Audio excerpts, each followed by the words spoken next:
بسم اللہ الرحمن الرحیم۔ ختم قرآن کریم کے موقع پر منعقد کی گئی ہے۔ الحمدللہ اللہ رب العزت کا بے شمار احسان و کرم اور فضل میں سے یہ احسان عظیم ہوا کہ آپ کے جامعہ احیاء العلوم نے ایک اور ننھا منھا بچہ قرآن کریم کا حافظ ایک پھول امت کے لوگوں کو عطا فرمایا۔ یہ اللہ تعالیٰ کے فضل و کرم سے ہے اور اس کے احسان سے ہے۔ دنیا میں خاموش نہیں ہوتے۔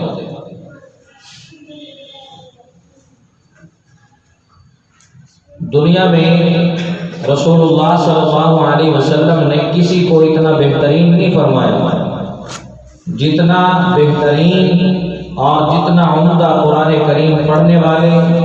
اور پڑھانے والوں کو فرمایا۔ کوئی کتنے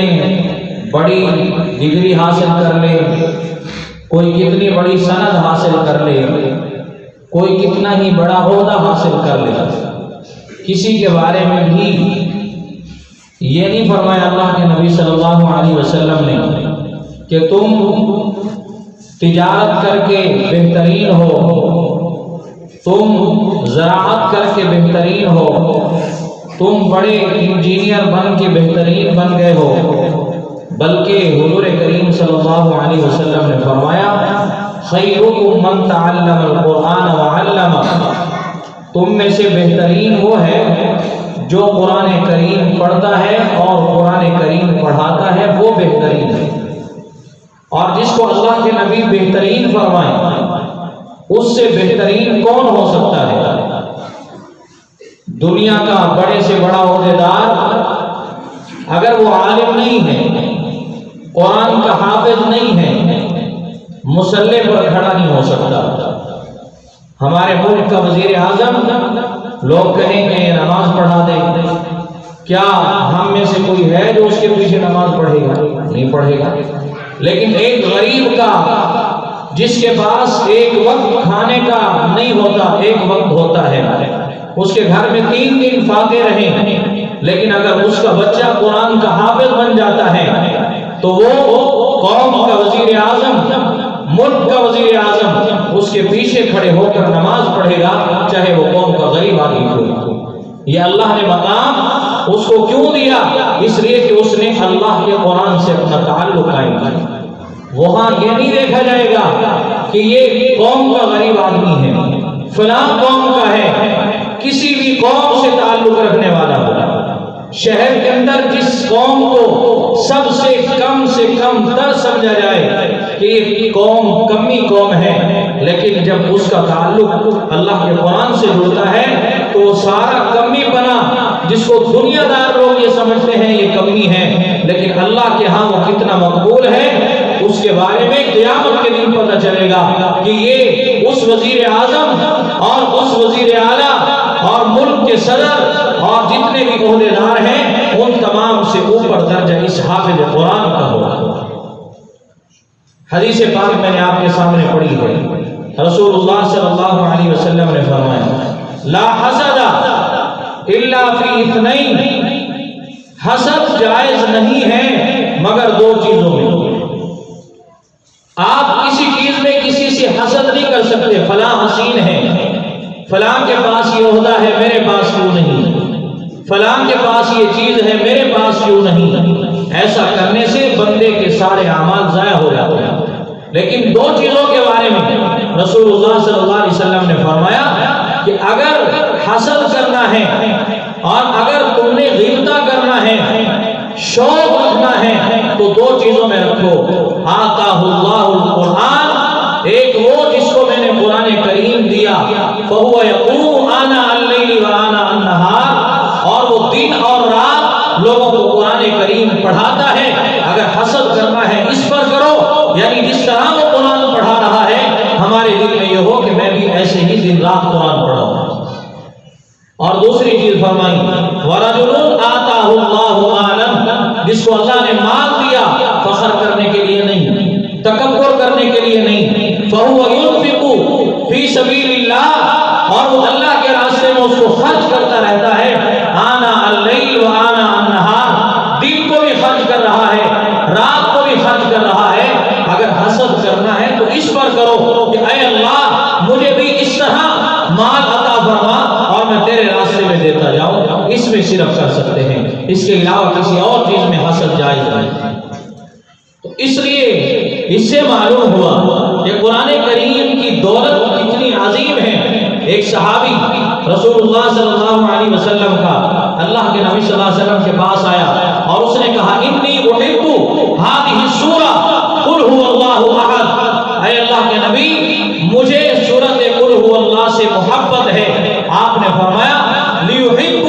جس کے ساتھ تو محبت کر رہا ہے، فیدخلہ الجنہ، یہ سورت تجھے جنت میں داخل کروانے سے کبھی نہیں روکے گی، یہ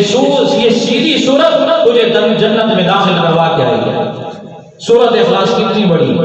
کتنا وقت لگتا ہے، لیکن ایک سورت سے محبت کرنے والے کے بارے میں اللہ کے نبی نے فرمایا کہ یہ سورت تجھے جنت میں داخل کروائے گی، اور جس کے سینے میں پورا قرآن ہے وہ حافظ قرآن جنت میں کیسے نہیں جائے گا؟ لیکن اس کے لیے شرط ہے، قرآن کریم پڑھ لیا، اس کو حفظ کر لیا، اس کو حفظ کرنے کے بعد قرآن کریم جب حافظ بن گیا، حافظ قرآن بننے کے بعد اس کو اپنے سینے میں محفوظ بھی رکھے اور اس کی رعایت بھی رکھے کہ اللہ نے مجھے اتنی عظمتوں والی، اتنی شان والی کتاب میرے سینے میں رکھی ہے، میں اس کو محفوظ بھی رکھوں گا۔ صرف قرآن کریم پڑھنا مقصد نہیں، قرآن کریم کو پڑھ کر اس کے مقاصد پر اور اس کی تعلیمات پر عمل کرنا بھی ضروری ہے، اور جو قرآن کریم کے حافظ بن گئے قرآن کریم یاد رکھنا بھی ان کے لیے ضروری ہے۔ اگر قرآن کریم یاد نہ ہوا، جس طرح اس کے فضائل ہیں رسول اللہ صلی اللہ علیہ وسلم نے بتائے ہیں، اگر کسی شخص نے قرآن کریم کو حفظ کر کے بھلا دیا، قیامت کے دن اس حافظ قرآن کو اندھا بنا کر جہنم میں اوندھا منہ کر کے ڈال دیا جائے گا۔ اس لیے حفاظ کرام کے والدین سے گزارش ہے کہ جہاں وہ اپنے بچوں کو قرآن کریم حفظ کرواتے ہیں تو ساتھ میں جب وہ حفظ کر لے، آپ کسی نوکری پر ہیں، کسی عہدے پر چلے گئے، لیکن اپنا تعلق قرآن کریم سے مضبوط رکھیں۔ روزانہ کم از کم حافظ قرآن 2 پارے پڑھیں، اگر اتنا نہیں پڑھ سکتا، 1 پارے کا غمی ہے یا خوشی ہے، صبح کے وقت 1 پارہ قرآن کریم کا اگر حافظ قرآن پڑھتا رہے گا، زندگی میں انشاءاللہ اس کو قرآن کریم کبھی نہیں بھولے گا۔ امام احمد بن حنبل رحمۃ اللہ علیہ کو اللہ تعالیٰ کی زیارت ہوئی اور اللہ تعالیٰ سے امام احمد بن حنبل رحمۃ اللہ علیہ نے پوچھا، اے اللہ سب سے زیادہ قریب اور سب سے زیادہ پسندیدہ تیرے نزدیک کون سا عمل ہے؟ تو امام احمد بن حنبل رحمۃ اللہ علیہ کو اللہ تعالیٰ نے فرمایا کہ اگر کوئی شخص قرآن کریم پڑھتا ہے تو اللہ کے نزدیک اس سے بڑا اور پسندیدہ آدمی اللہ کے ہاں کوئی نہیں ہے، جو قرآن کریم پڑھتا ہے یہی سب سے پسندیدہ ہے۔ پھر فرمایا اے اللہ یہ بھی بتا دیں فہم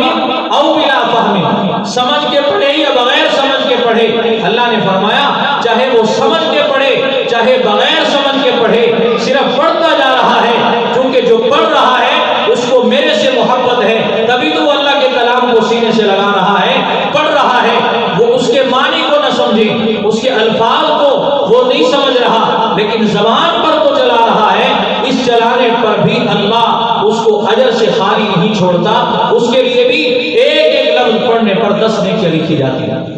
اگر اس کو نماز میں کھڑے ہو کر پڑھیں قرآن کریم کو، ایک قرآن کریم کی آیت پر 100 نفل پڑھنے کا ثواب اس بندے کے نام اعمال میں لکھا جاتا ہے۔ اس لیے قرآن کریم سے اپنا تعلق اور اس سے اپنی دوستی اور اس کے ساتھ اپنا مضبوط انسان اس کے ساتھ اتنا تعلق قائم کرے تاکہ قیامت کے دن اور پھر مرنے کے بعد قبر میں ہمارا مونس بنے۔ اللہ نے یہ جو ہم دعا مانگتے ہیں اللہم آنس وحشتی فی قبری،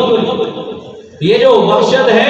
اے اللہ ہمارے اس میں مونس بنا، یعنی انس حاصل کر سکیں، اور قرآن کریم سے زیادہ کوئی چیز ایسی نہیں ہے جس سے ہم انس حاصل کر سکتے ہیں۔ اس لیے اپنا تعلق قرآن سے مضبوط کریں، اپنے بچوں کو قرآن کریم کا حافظ بنائیں اور ان کو قرآن کریم کے حافظ بنانے کے ساتھ ساتھ قرآن کریم کا عالم باعمل بھی بنانے کی کوشش کروائیں۔ اللہ رب العزت مجھے اور آپ کو عمل کی توفیق نصیب فرمائے۔